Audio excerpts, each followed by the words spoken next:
तारदाळ ग्रामपंचायतीच्या वतीनं घंटागाडीचा लोकार्पण सोहळा।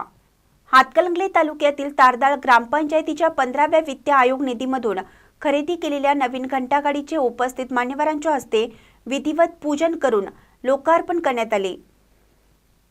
स्वच्छतेविषयी अधिक माहिती देताना जिल्हा नियोजन समिती सदस्य प्रसाद खोबरे म्हणाले, गावातील व वाढीव भागातील इतरत्र अस्ताव्यस्त पडणारा ओला व सुका कचऱ्याचे विल्हेवाट लावण्यासाठी व गावच्या दृष्टीने प्रत्येकाच्या आरोग्याची काळजी घेऊन गाव व परिसर स्वच्छ ठेवण्यासाठी कचरा वाहून नेण्यासाठी यापूर्वी ग्रामपंचायतीकडे 2 घंटागाडी आहेत, परंतु गावचा विस्तार मोठा असल्याने घंटागाडीची कमतरता होती। याची दखल घेत ग्रामपंचायतीने नवीन घंटागाडी खरेदी करून याचे आज लोकार्पण केलं।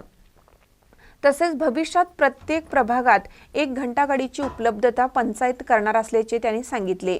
यावेळी विविध मान्यवरांच्या हस्ते घंटागाडीचे विधिवत पूजन करून लोकार्पण करण्यात आले।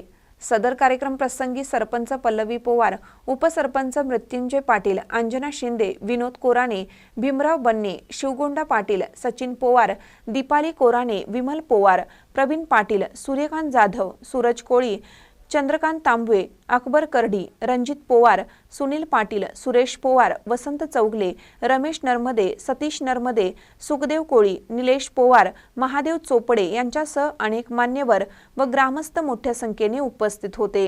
महानकर न्यूजसाठी बसगोंडा कडेमणी, तारदाळ। ताज्या बातम्यांसाठी महानकरेला सबस्क्राइब करा आणि बेल आयकॉनला क्लिक करा।